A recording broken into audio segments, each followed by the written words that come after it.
Funding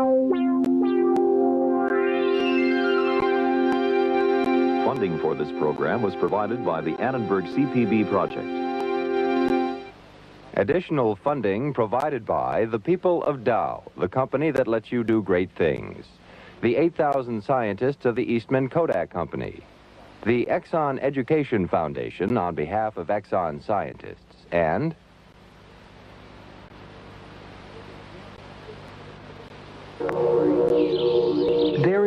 hay un misterio respecto de este mundo que nos rodea, una idea que de tan obvia la damos por sentada, pero tan importante que toda la química parte de ella.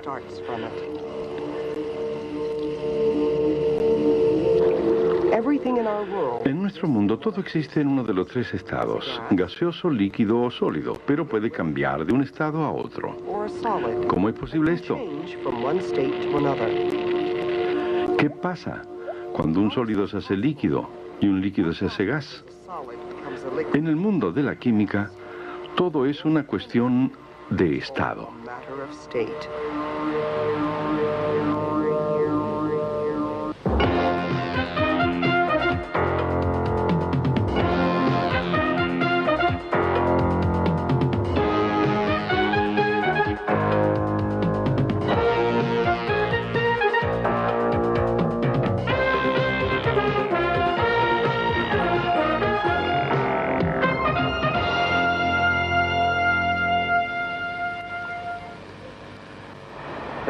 Las grandes cascadas del río Potomac, cerca de Washington. Todo en este paisaje que me rodea. Las rocas, el agua que corre, los árboles del otro lado, incluso el aire que respiro. Todo es materia, es químico. Y aun cuando vemos cientos de sustancias diferentes, me ha sido dado observar millones en el microscopio. Estas sustancias se clasifican en determinados grupos o clases que podemos identificar como gases, líquidos y sólidos. Son los estados de la materia. Los gases son tenues y comprimibles.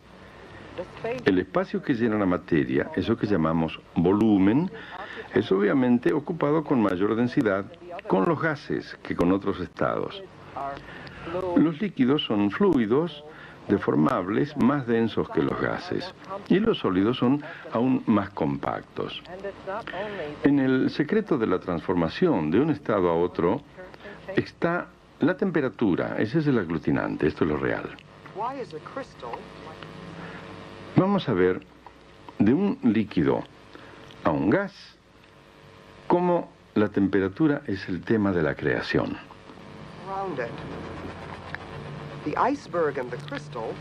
El hielo y sus cristales tienen una temperatura. El agua, corriendo por los arroyos en las cascadas, también tiene otra temperatura. Y el gas que infla el globo también tiene otra temperatura. Si se pueden entender estas condiciones, podemos entender qué es lo que pasa, por ejemplo, con los líquidos y los gases.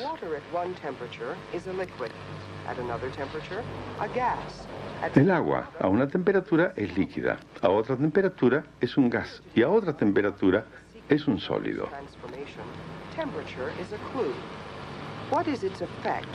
¿Cuál es el efecto de un líquido y un gas?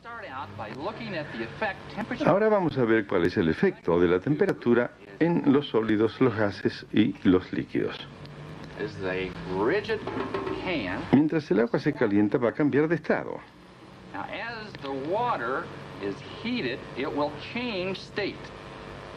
Ustedes se han familiarizado con la palabra vapor.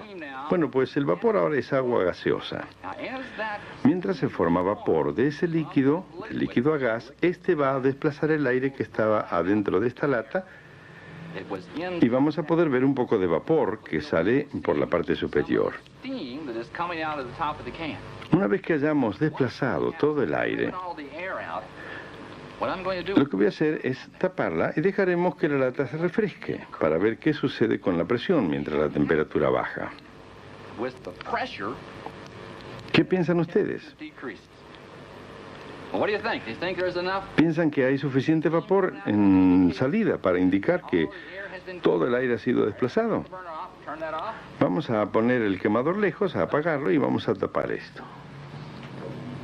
Muy bien. Mientras la temperatura desciende, la lata se enfría. El vapor va a tornarse en líquido. Mientras lo hace, va a descender la presión que hay dentro de la lata. ¿Ah? ¿Lo oyeron? A medida que la presión baja, ¿sucede algo aquí afuera? No, la presión atmosférica no varió. Está presionando la lata como lo hacía antes, pero dado que la presión es menor, a medida que bajamos la temperatura, la presión disminuye y la lata empieza a abollarse. Allí va.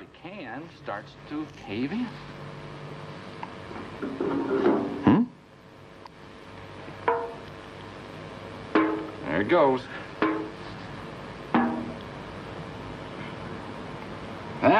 Ahora miren la lata.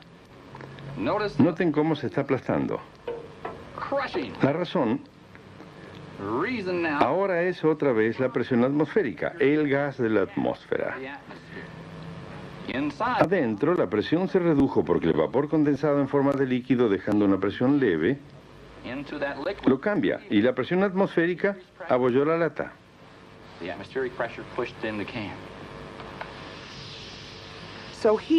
Entonces, calentar un líquido puede cambiar su estado a gaseoso, y así parece haber una relación entre la presión de la materia en el estado gaseoso y su temperatura. Pero ¿cuál es la naturaleza de esta relación? Utilizaremos este aparato para tratar de comprender esa relación entre la temperatura y la presión de un gas. Se hacen pedazos. Como podemos ver, ha habido un tremendo cambio en las propiedades de esta pelota, en particular debido a la baja temperatura. La otra pelota está un poquito tibia, no necesito más este guante, todo regresa a la normalidad. Este es un proceso rápido de congelamiento. Aun cuando algo tan frío como el nitrógeno líquido no daña el material, cambia las propiedades inmediatamente, como esta pelota que nosotros rompimos. Pero cuando lo calienta, regresa a lo normal. El nitrógeno líquido también tiene muchos usos prácticos. De hecho, se usa para llevar alimentos frescos a los depósitos. La entrega depende de camiones que usan nitrógeno líquido para la refrigeración de alimentos fríos sin congelar. Otros alimentos son envasados y congelados rápidamente usando nitrógeno líquido. Las investigaciones bioquímicas continúan para desarrollar técnicas criogénicas para congelar el tejido vivo sin dañarlo. Esto hará posible almacenar órganos completos por periodos indefinidos. Hemos visto ahora cómo la materia puede cambiar de un gas a un líquido. En el proceso, la energía es emitida en forma de calor. Ese calor tiene que ser quitado. Y eso es porque enfriamos un gas para licuarlo. El proceso inverso es calentar un líquido para transformarlo hacia el estado gaseoso. Estos cambios de energía son cruciales y son parte también de nuestras diarias experiencias. Por ejemplo, podemos entender ahora cómo nos enfriamos cuando sudamos o cuando alguien coloca un paño húmedo en la frente de una persona que tiene fiebre. ¿Qué sucede si el agua líquida se evapora a agua gaseosa? Para lograr esto, el calor tiene que ser proporcionado al agua líquida. El calor debe venir de alguna parte, viene de mi piel. Esto es porque mi piel siente frío cuando yo sudo. Estos cambios de energía que hemos estado discutiendo en el mundo macroscópico visible de los gases, líquidos y sólidos, debe encontrar sus orígenes, sus causas, en el mundo microscópico de átomos y moléculas. Demos una mirada a una sustancia en particular. Veamos cómo se mueve a través de los tres estados de la materia. Están mirando un recipiente cerrado que contiene bromo. Ven el bromo líquido aquí, de color café rojo oscuro, el gas de bromo llenando el resto del vaso de color café rojizo. Voy a usar nitrógeno líquido otra vez. Recuerden que está muy frío, menos de 196 grados Celsius. Se baja más el vaso para que los dedos alcancen el nitrógeno líquido. Ahora, ¿qué va a pasar? A esta temperatura el bromo debería cambiar de estado. El gas debería pasar al estado líquido. Y el líquido debería pasar a sólido. Tenemos las tres fases de los tres estados de la materia en acción. Esperemos un poco y veamos qué sucede mientras el frasco se enfría.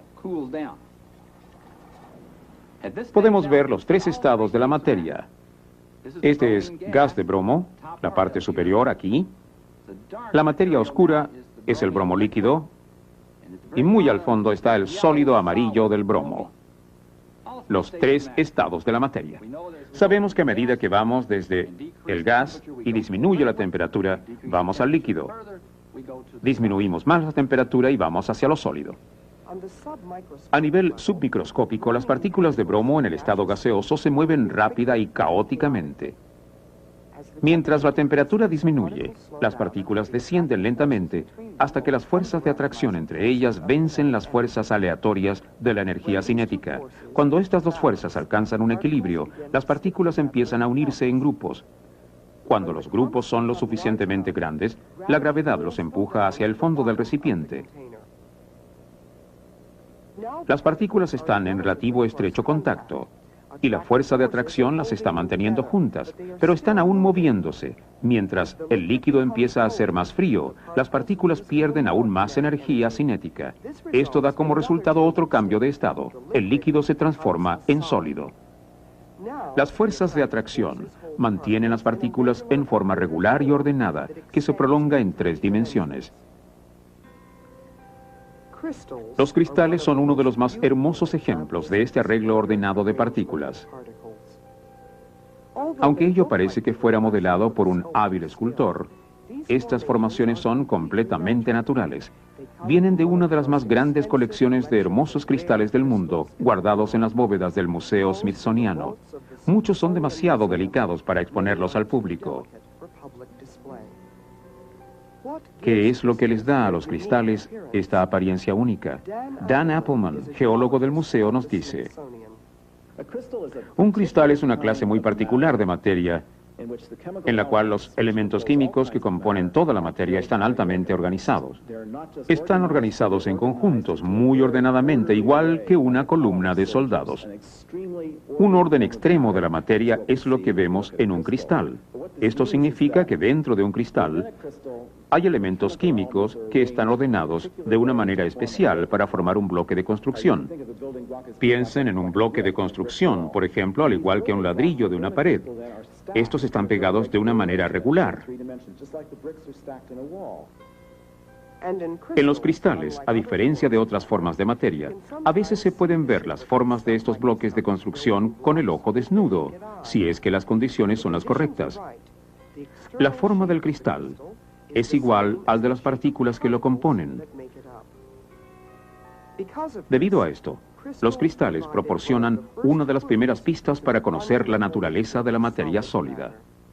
Regresemos al siglo XVI, al famoso naturalista danés Niels Stensen. Él observó que en los cristales de cuarzo de cualquier parte, tal como este, los ángulos entre las caras eran siempre las mismas, no eran caras desordenadas, tenían los mismos ángulos. De hecho, cuarzos de cualquier parte, de las fuentes termales de Arkansas, parecido a este inmenso bloque, o de Brasil, igual que esta hermosa amatista, no importa de dónde sea, los ángulos son siempre los mismos. Patrones infinitamente repetidos de elementos químicos del mundo invisible, de las partículas, quedan al desnudo a través de la belleza externa de estas formas. En un cristal también podemos ver cómo las partículas de un sólido están arregladas para crear fuerza. Esto es diferente de otras formas de materia. Por ejemplo, en un gas, los elementos químicos están débilmente organizados, tienen escasa relación entre ellos. Y esto es porque el gas puede expandirse. En los líquidos, los elementos químicos están un poco más organizados. Hay una atracción entre ellos, de modo que el líquido tiene un volumen, pero es capaz de fluir y va a adquirir cualquier forma debido a que no tiene ninguna rigidez. Pero es más organizado que un gas. Un cristal es más organizado que un líquido. Tiene una forma que no cambia porque los elementos químicos que lo forman tienen, digamos, un orden rígido respecto uno del otro, lo cual no desvía la fuerza ni la rigidez. elegantes y fascinantes. Los cristales adquieren muchas formas, desde las gemas como el diamante Esperanza, el diamante azul más grande que se conoce, hasta las piedras naturales de diferentes formas y colores. Los cristales ejercen un dominio sobre nuestra imaginación y nuestra curiosidad científica. Yo creo que lo más fascinante acerca de los cristales, al menos desde el punto de vista de un científico que quiere estudiar la materia, es que el cristal es el único que revela la naturaleza misma de la materia en el comportamiento de cada elemento. Es muy difícil realizar esto en un gas o en un líquido, donde los elementos químicos no se asocian mucho. En cambio, en un cristal, la estrecha asociación de ellos nos dice mucho acerca de la naturaleza de los elementos.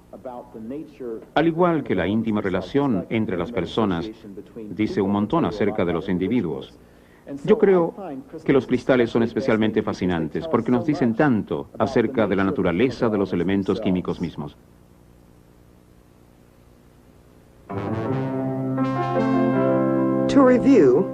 Para revisión, la materia ocupa 3 estados: gas, líquido y sólido. Los cambios en los estados dependen del movimiento de las partículas submicroscópicas. El movimiento de estas dependen de la energía. Al enfriar partículas se les quita energía, descienden lentamente. Al calentar partículas se les agrega energía, la velocidad aumenta. En el gas, estas partículas se mueven rápida y desordenadamente. En el líquido, las partículas bajan lentamente, se agrupan juntas. Utilizamos gases como el gas natural en muchas formas. Para enfriar un gas hacia líquido, disminuye su volumen dramáticamente, lo que hace posible almacenarlo y transportarlo más eficientemente. Las partículas sólidas tienen volumen y forma definitivas. Se mantienen en un patrón que se repite a sí mismo en 3 dimensiones. Los cristales son formas de material sólido altamente ordenados. Fueron claves en el orden de las partículas en los estados sólidos. Los estados de la materia son pocos, pero la forma en que están hechos, el número de diferentes sustancias alrededor de nosotros son muchos.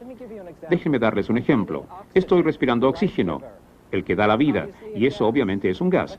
Pero aquí hay otro elemento, azufre, que químicamente está muy cercano al oxígeno y obviamente es diferente.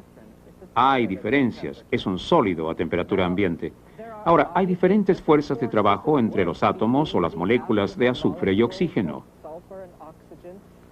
Dentro de estas sustancias, deseamos saber por qué esto es así. Tenemos que probar, tenemos que preguntarnos cuál es la naturaleza del átomo. ¿Qué es lo que hace a un oxígeno o un azufre similar o diferente? Veremos esto en nuestro próximo programa.